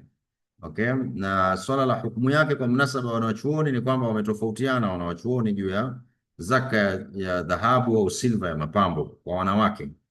Okay? Kuna wanaoona ya kwamba zaka inawajibika juu yake iwapo zimefikia nisabu. Na hii ni kauli ya Abu Hanifa, Thawri, Musayyib, Az-Zuhri, Al-Auza'i, Ibn Hazm. Ama wanawachuoni wengine kama Imam Shafi'i, Malik, Hanbali wanaona hazina zaka bila kujali thamani yake, bila kujali zimefikia nisabu, zimefikia nisabu. Okay, kwa hiyo hii katika madhhabu manne ya ahli sunna naweza kusema ndio kauli ya jamhur, lakini Imam Abu Hanifa ametofautiana na wenzake na kuona kwamba zaka inawajibika juu ya mapambo ya wanawake, ya dhahabu ya mapambo au silva ya mapambo ya wanawake, iwapo kiwango kimefikia nisabu. Sheikh Qaradawi anaona kwamba iwapo mapambo mengine kama diamond, lulu, tanzanite na mengineyo hayana zaka, kadhalika haitokuwa haki au sawa kwa mapambo ya dhahabu au silva kwa wanawake kuwa na zaka. Lakini iwapo mapambo ya dhahabu na fedha yatazidi kiwango kinachokubalika na jamii, yani zaidi fauka la ada, zaidi ya ilivyozoeleka katika jamii na kuingia katika israfu ya kuwa unavimiliki vitu hivi zaidi ya inavyohitajika, anasema hapo kilichozidi kitatolewa zaka. Sasa swali linakuja, urfu ni kiasi gani? Hicho kilivyovuka ada ni kiasi gani? Jawabu, hakuna jawabu la moja kwa moja, bali anasema itategemea na jamii husika. Jamii husika ndio inaweza ikafanyiwa research kuona ya kwamba ada katika jamii yetu sisi wanawake ni kumiliki dhahabu gramu ngapi, au silva, mapambo ya silva ya gramu ngapi. Na hivyo hili ni swala la ijtihadi za maulama katika kila sehemu husika kuweza kuona ya kwamba alada ya umiliki wa dhahabu katika jamii yetu ni kiasi kadhaa, ama itakachovuka kiwango hiki atakuwa amefanya israfu na atoe zaka. Kwa hili limeachwa ameliweka hivyo Sheikh Al-Qaradawi. Ikiwa mapambo haya ni kwa lengo la kutunza mali, kuna wengine wananunua hizo dhahabu na nini, lengo sio mapambo, lengo ni actually ni kupreserve, ni kulinda, ni kuweka akiba, lakini katika njia ya dhahabu. Kwa hivyo ikiwa ni dhumuni ni kutunza mali, saving in a different way, itahesabika katika hukumu ya zaka. Okay, ama vyombo, ikiwa mtu ana vyombo vya dhahabu ambavyo bila shaka Uislamu ameharamishwa kuwa na vyombo vya dhahabu au mapambo ya nyumba ya dhahabu, hivyo vyote mapambo ya nyumba ya dhahabu au vyombo unavyotumia vya kupambia nyumba yako ambavyo ni vya dhahabu, hivyo vyote vinatolewa zaka. Okay, isipokuwa tu kama tulivyosema, mapambo tu ya mwanamke kwa lengo la kujipamba mwenyewe na si dhumuni yake kwa ajili ya kuweka akiba. Okay, hiyo kwa jamhuri wanaona hazina zaka, na kwa kauli ya Imam Qaradawi, kama ikiwa sio fauka la ada, sio too much, sio israfu tena, mtu amelimbikiza too much na katika hayo mapambo. Hii tumeshaieleza katika kiwango cha zaka. Okay, kiwango cha zaka ni kama tunavyoona hapo, ni rubu al-ushr, ni 1/4 ya 110, lakini kwa hesabu rahisi ni 2.5 ikiwa mtu anafanya hesabu hii kwa kalenda ya Kiislamu. Ikiwa mtu anafuata kalenda isiyokuwa ya Kiislamu ni 2.577. Hicho ndio kiwango kinachotakiwa kutolewa. Ndugu zangu katika imani, tumefikia mwisho wa zaka ya fedha, na tumeona fedha gani za akaunti taslimu, kwenye simu, wapi. Tumeona masharti yake na tumeona viwango vya kutoa. Ama swali ambalo mtu anaweza akajiuliza ni swala labda nisabu hii ni kiasi gani sasa hivi, na nitajaribu kuangalia hapa haraka haraka. Kuna slide moja ambayo nimeweka nisabu ya gramu 85 ni sawa na kiasi gani, na gramu ya silver ni sawa na kiasi gani. Naomba nijaribu kuitafuta hii slide hapa haraka. Naam, slide hii hapa inaonyesha gold nisab kwa mwezi huu wa Februari au Shaaban kwa fedha za Kitanzania ni milioni 29. Kwa yule ambaye atakwenda na rai ya kwamba nisabu ni ya dhahabu, yeye akiwa anamiliki fedha taslimu katika sura zote zile tulizozieleza kwenye mitandao ya simu, kwenye upatu na kadhalika, zikawa zimefikia milioni 29 na laki 7 na ushe, na zimepitisha mwaka, au anamiliki zaidi ya hizo, huyu atapaswa kutoa zaka. Kwa wale wanaokwenda kwa rai ya silver, rai ya silver ni gramu 595 ambayo kwa fedha ya Tanzania ni milioni 4, kwa fedha ya Kenya ni 2,400. Kwa hivyo kwa hesabu ya silver, mwenye kumiliki kiasi hiki na fedha hizo amezimiliki kwa muda wa mwaka mzima, atawajibika kutoa zaka kwa vile viwango ambavyo tumevieleza hapo awali, 2.5 kwa mwaka wa Kiislamu au 2.577 wa mwaka wa miladia. Nafikiri hii itakuwa imeweka wazi juu ya nisabu halisi kwa mwezi huu ni kiasi gani. Kwa hivyo, kwa yule mtu ambaye alikuwa hajui mwanzo wa mwaka kama alikuwa na nisabu au hana na hawezi kuhakikisha, tunamwambia nenda na rai ile inayosema ya kwamba utaangalia mwisho tu wa mwaka. Wewe angalia tu mwisho wako wa mwaka, kama ni Disemba, kwa hivyo utakiwa upige hesabu, uangalie balance zako zilikuwa kiasi gani mpaka Disemba utoe. Au kama utakwenda na mwaka wa Kiislamu utasema Shaaban. Kwa hiyo utasema kwamba hii Shaaban ndio utakuwa mwaka wangu, ndio utakuwa ndo kalenda yangu, ndo mwezi wangu wa mahesabu ya zaka. Kwa hivyo utatoa zaka yako kwa mujibu wa kalenda ya Kiislamu kwa kuangalia balance zako za mwisho. Iwapo ulikuwa hujui miezi 12 nyuma fedha yako ilikuwa katika nisabu au haikuwa katika nisabu. Ndugu zangu, nitakomea hapa. Tutafungua sasa fursa kwa ajili ya maswali, na nitaanza kwenye maswali ambayo yako kwenye chat kama yapo. Naona kuna comment moja hapa kwenye chat. Tutajibu hiyo au tuone ni swali au ni maoni, lakini bado fursa iliyopo ni kuweza kuuliza kwa kupitia kwenye hii chat, au kwa kuwa hatuna maswali kwenye chat, tutaruhusu mtu kunyoosha mkono na kuuliza swali lake moja kwa moja. Naam, ndugu Tariq anauliza, mathalan watu wawili wanachanga fedha kwa ajili ya kujenga kwa pamoja, imefikia nisabu, lakini pia kutokana na matumizi wameshindwa kujua kila mmoja ametoa kiasi gani. Wanaweza kulipa zaka kwa ile hela waliochanga? Tutaangalia hiyo fedha waliochanga mpaka mwisho, kama imetimiza mwaka tutaangalia ni kiasi gani. Tunaweza kwenda na kauli ya kwamba fedha hii itahesabika kama ni fedha moja tu ya mtu mmoja ikatolewa zaka. Ikiwa kwa sababu yoyote nyingine tunaona kwamba kauli hii itakuwa ngumu kutekelezeka, tutaweza kwenda kwa kauli ya pili ya kwamba kila mmoja, kama tunayo kumbukumbu ya kujua kila mmoja alichanga kiasi gani. Lakini kama ulivyoashiria hapa, unasema kutokana na matumizi mnashindwa kujua kila mmoja ametoa kiasi gani. Kwa hivyo kama hata rekodi hazipo za kuonyesha huyu alitoa kiasi gani na zikatoka kiasi gani, akazichukua kiasi gani, ni wazi ya kwamba katika hali kama hiyo ya kukosekana data za kuweza kujua Bwana Juma katoa kiasi gani na Bwana Hamis katoa kiasi gani, basi ni aula kuzitolea zaka katika hukumu ya khulta, kwa maana zichukuliwe kwamba hizi ni mali zilizochanganyika na ni hukumu yake kama mali ya mtu mmoja. Mtoe 2.5% katika mali hiyo au 2.577 kulingana na kalenda mtakayokuwa mnafuata. Wallahu aalam. Kwenye chat sioni swali jingine. Kwa hivyo sasa tutaruhusu washiriki, kama mtu anataka kuuliza swali unaweza ukanyosha mkono au uka unmute ukauliza swali lako. Karibuni sana, huu ni wakati wenu sasa.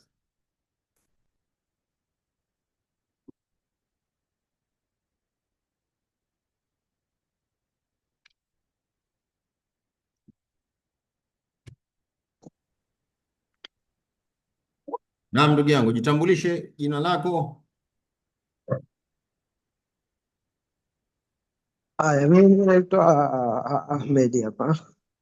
Swali langu nauliza, naam, swali langu ni hivi, namna matajiri wengi wanavyozitoa hizi zaka kwa kuwatilia watu kwenye bahasha kidogo kidogo, je, hii inafaa ama la?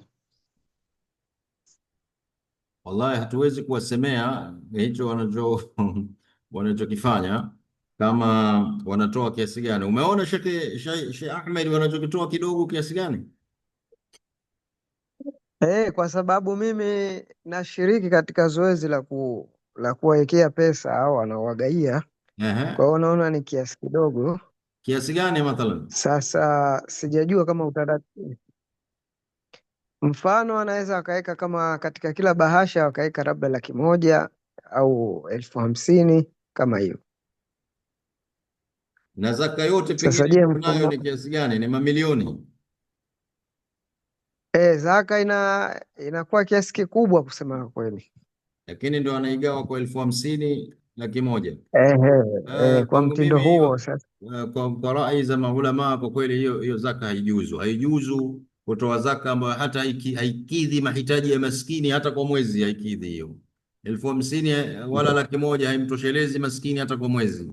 Na wanawachuona wanatuambia ndio kwamba zaka akipewa mtu ikidhi mahitaji yake ya msingi kwa mwaka mzima, mwaka mzima, ala alaqal, yani katika ndio. mstari wa uchache unaweza Mhm. ukamtajirisha zaidi, kama Umar bin al-Khattab kusema mkitoa watajirisheni wapokeaji. Okay? Lakini kwa kuwa sasa hivi mtu atasema kuna watu wengi wahitaji wengi, basi at least ukidhi mahitaji yake ya msingi yeye na familia yake kwa mwaka mzima, na mahitaji ya msingi hapa inajumuisha chakula cha mwaka mzima. Okay, kama ni kodi ya nyumba ya mwaka mzima, kama ni mavazi yake, ikadiriwe mavazi yake kwa mwaka, atahitaji mavazi angalau kwa uchache ya idaini. Kwenye idi mbili hizi mtu angawa vae nguo mpya, sio kama nguo zitakuwa zile zile. Ni sunna kuvaa nguo mpya katika idi hizi mbili. Kwa hivyo at least Muislamu katika mwaka atanunua nguo mara mbili mpya. Kwa hivyo akadiriwe hiyo, okay, na vile vile matibabu angaliwe upande wake wa matibabu. Okay, kama anatumia dawa, okay, au yekwe mfuko wa medical au kiasi fulani kima fulani kikadiriwe kwa ajili ya matibabu, au kama ataunganishwa na bima ya taifa ili alipiwe gharama ya kuungwa katika bima ya taifa, huyu mtu atoshelezwe mwaka mzima. Huyu maskini asikae anahofia juu ya chakula chake ndani ya mwaka mzima, atoshelezwe. Kwa hivyo kwa kweli ni katika makosa katika utoaji, kutoa kiwango kidogo kidogo kama hivyo. Nasikia kuna kauli za wanachuoni wengine, lakini mimi sija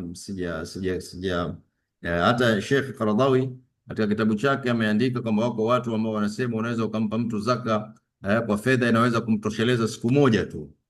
Na Sheikh Qaradawi amesema kabisa hii ni kauli ambayo haina mashiko yoyote. Hii si zaka, hii ni sadaka. Sasa huenda ikawa watu kwa kweli wameacha kauli za maulama walio wengi na wenye kutegemewa, okay, katika kumtosheleza maskini walau kwa sana kwa mwaka mzima, na wakaenda kwenye hizo kauli ambazo kwa kweli wanaochuona wanatuambia hazina nguvu, si za kutegemewa, si za kushikwa, si za kufuatwa. Wakaenda kwenye kauli hizo, na kwa kuwa zaka ni katika fiqhi ambayo maulama wako na kauli mbalimbali, umeona. Lakini kwa kweli tunahitaji sisi tujiulize, kweli tutaacha kauli za masahaba, tutaacha kauli za maulama wengi wanaotegemewa ambao wanazungumzia zaka itolewe kwa kuwatosheleza maskini mwaka mzima, kwa wingi wao, uende kwa afrad ulama, kwa baadhi tu ya mwanachuoni mmoja ambaye anaweza ikawa ametoa kauli au hile. Umeona vipi tutafikia lengo la zaka kwa kumpa mtu shilingi 50,000 au 30,000? Kwani lengo la zaka ni nini? Ni kumtosheleza maskini, kumtosheleza maskini atoke katika umaskini, au kumkidhia haja maskini, awe katika hali ya kujimudu na kujitazama mwenyewe. Sasa unampa pesa ya kukidhi leo tu, na kesho yake au siku mbili au siku moja, kesho yake umaskini wake uko pale pale, kwa hoja ambayo huwa tunaisikia kwamba umaskini ni wengi sana. Wallahi wewe sio Ar-Razzaq bwana, wewe sio mwenye kutoa riziki za watu. Umeona bwana, wewe timiza ibada yako kwa vile inavyotakiwa kwa mujibu wa hoja zenye nguvu katika maulama. Umeona, na sio kuangalia kwamba maskini ni wengi sana. Hawa ni ibadullah bwana, wa rizqu min Allah. Anasema nataka kila mmoja apate, asiangalau asikose. Kwa kweli bora ni kuwapatia wachache wakatoka katika ufakiri wao na umaskini wao, okay, na ukawa mwakani unawaangalia na wale wengine, sio tu ikawa kila mwaka unarejea wale. Ikiwa wanastahiki unaweza ukarejea, okay, na hakuna ubaya katika hilo, lakini unaweza vile vile ukaweka nidhamu, kwa sababu unataka uwafikie watu wengi. Kama tunavyosema tuna watu wengi wenye kustahiki, basi unampa mtu zaka ya mwaka mmoja, lakini ajua kabisa ya kwamba mwakani sio yeye tena, kuna mwingine atakaye, kwa sababu wote wanastahiki. Kwa hiyo kama nimekutanguliza mwaka huu, hujui mwakani atakwenda mtu mwingine, sio silazimiki kurudi kwako. Okay, lakini taban inapokuwa kama huyu maskini ni katika akrabi, watu wa karibu katika familia ambao wanastahili kupewa zaka, inakuwa na fadhila kubwa mtu kumpa zaka yako katika watu wa familia yako ambao wanastahiki, umeona, kuliko kwenda kuwapa watu wa kando. Kwa hivyo ukiacha kadhia hiyo ni kwamba unaweza ukaendea hao wengine ambao unaona wako wengi ambao pia wanataka kupatwa kwa njia ya kuwatazama hao wengine katika miaka mingine inayokuja. So unarudia wale wale tu wale wale tu wale wale, lakini taban wako wengine katika wale wale wanaostahili kupewa kwa kweli, kwa sababu wako wengine ni watu wazima wazee, ambao kwa kweli huwezi kuwaacha katika miaka inayofuata. Lakini kama ni vijana na watu ambao na wanaweza kujitafutia riziki zao, isipokuwa tu ni kwamba wanachokipata kiwatoshelezi mahitaji yao, unaweza kuwa unabadilisha, mwaka huu nampa huyu, mwaka huyu namuongezea yule, mwaka huu namuongezea yule, mwaka huu namuongezea yule, umeona. Lakini kwa kujibu swali lako ni kwamba tunafanya makosa kama watoaji kwa kauli za maulamaa, kwamba kumpa maskini zaka ya shilingi 50,000 ya siku moja ya kumtosheleza siku moja, siku mbili, siku tatu au wiki moja. Baada ya hapo jamaa yuko taaban, hajui atakula nini. Huu ni utoaji wa zaka ambao mimi naungana na wale wanaoona huu ni utoaji wa zaka wa kimakosa, wa kimakosa. Huku nikichunga ulimi wangu, kwa maana ya kwamba wapo maulama ambao wanaona ni sawa, lakini mimi siungani nao katika kuona hivyo. Kutoa zaka ya siku moja ya kumtosheleza mtu siku moja, kwa hiyo ni zaka. Hii si zaka kwa kauli ya kutegemea kauli ya Imamu Al-Qaradawi katika kuirad kauli ya wanawachuoni ambao wamesema unaweza kumpa zaka mtu ya siku moja tu au ya wiki siku mbili au siku tatu au wiki moja. Hadha laisa bizakati, hii si zaka. Hii ni sadaka tu ambayo ndio inatolewa kwa kiasi hicho, lakini zaka umtosheleze mahitaji. Iwapo mtoaji anacho kiwango cha kutosheleza, ikiwa mwenye zaka yako ni 700,000 tu, huwajibiki bwana kuongeza zikawa 6 milioni bwana ili umpe mtu. Kwa kuwa zaka yako ni 700,000 tu au 500,000 tu au milioni tu, utatoa hiyo milioni. Umeona, lakini wewe una zaka ya mamilioni, milioni 100, milioni 200, milioni 300, milioni 400, alafu unaigawa zaka ya shilingi 50, 50,000, 1,00,000, 50,000, laki, bila hata ya kujua wewe unayempa mahitaji yake yakoje, matlaba yake yakoje, haja zake zikoje, dharura zake zikoje. Hii tunaivunjia nguvu athari ya zaka katika kuwatoa wanadamu katika dhiki. Tunaitoa kabisa ile uwezo wake, ile power yake ya kuweza kuwabadilisha watu kutoka katika ufukara kwenda katika umaskini, kutoka kwenye utajiri. Ukimpa mtu zaka 50,000 hujamtoa kwenye umaskini, na zaka imtoe mtu katika umaskini, angalau kwa mwaka huyu atahesabika sio maskini tena kwa mwaka mzima. Tuangalie mwakani amejiongeza au bado yuko pale pale, atabaki katika sifa ya kupewa au atakuwa kashatoka katika sifa ya kupewa. Lakini kwa shilingi 50,000 na 100,000 huyo atabaki tu for sure, 100% tunajua huyu hana kokote atakakokwenda, atabaki tu. Mwakani itabidi tena umpe tena. Sasa hiyo ni kutengeneza utegemezi wa miaka na miaka, na wewe unaweza ukawa shahidi. Unaweza ukajikuta kwa miaka na miaka una orodha hiyo hiyo unaipa zaka. Sheikh Ahmed, unasemaje?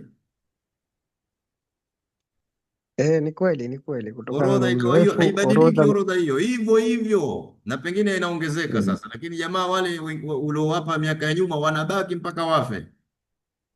ndio.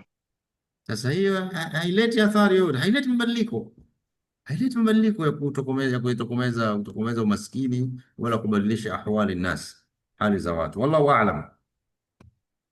Muda umekwenda sana. Kama kuna swali lolote la mwisho tulipokee. Kwa kweli Sheikh Ahmad, inabidi warejeshe katika vitabu hao watoaji, wape nasaha, lakini lilaasafi shadidi katika watoaji wa namna hiyo washaathirika tangu zamani. Mtu amekuta akitoa hivyo baba yake si na yeye. Sasa nimewahi kukutana mimi na matajiri ambao nikawa nawaambia bwana, tutoke katika utoaji wa zaka wa 200,000, 300,000, 400,000, na mtu akawa anakuambia mimi ndo nasikia leo hiyo habari ya kwamba umtosheleze maskini matumizi yake ya mwaka mzima, kama ndo nasikia leo hiyo habari hizi, wallahi alazim. Ndio.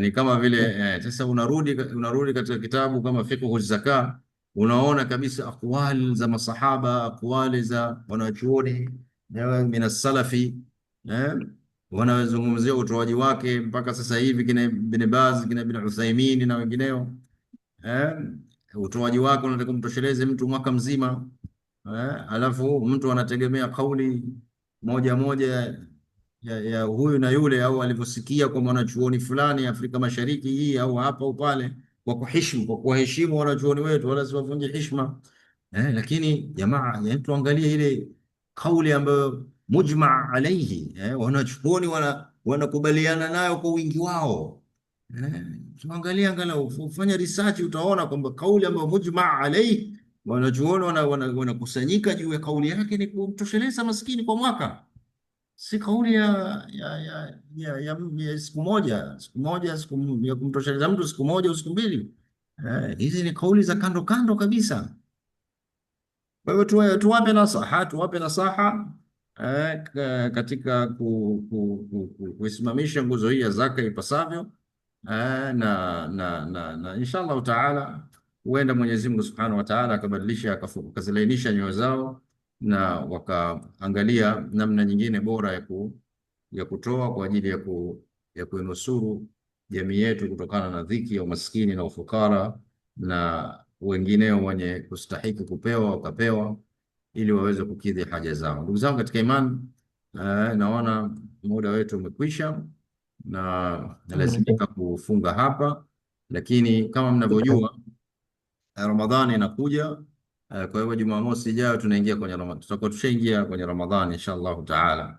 Kwa hivyo nita propose kubadilisha wakati katika kundi ili tutoke katika wakati huu ambao unakuwa ni wakati wa tarawehe na ibada nyinginezo, ili tutafute wakati mnasaba, na mimi nita propose wakati ambao nauona kwangu mnasaba, kama ni wakati fulani au nyakati mbili, ili nyinyi kama washiriki tukubaliane juu ya moja katika nyakati hizo nitakazoziweka au nitakazozipendekeza, ili tuweze kushiriki wote kwa pamoja. Kwa hivyo hii ni taarifa ambayo pia tutaiweka kwenye kundi ya kwamba Jumamosi itakayokuja wakati hautokuwa huu wa saa 3 za usiku, bali tutalazimika kubadilisha, ima ije asubuhi ya siku ya Jumamosi au siku ya Jumapili, lakini kabla ya adhuhuri, kwa sababu kama unavyojua kuzungumza kunahitaji nguvu, na kwangu itakuwa ni bora iwe mapema kuliko kuwa jioni au kuwa mchana, namna hiyo, kwa ajili ya kuhifadhi nguvu inayohitajika katika kuzungumza katika mada kama hii. Kwa hivyo ndugu zangu katika imani, tutaishia hapa, na kama nilivyosema, tutawasiliana zaidi katika kundi kupeana taarifa juu ya muda gani ambao nitapendekeza. Nitajaribu kuweka nyakati mbili tofauti ili tuone wengi wenu mtaprefer muda gani, alafu inshallah taala tutakuwa tumeshauriana na kuweza kukubaliana moja katika nyakati hizo mbili, ili tuendelee na mafunzo haya katika mwezi wa Ramadhani na tuweze kuyahitimisha inshallah taala kwa pamoja. Baada ya kusema hayo, subhanakallahumma bihamdika ashhadu an la ilaha illa anta astaghfiruka wa natubu ilaika. Na washukuru nyote na niwatakie usiku mwema. Maasalam.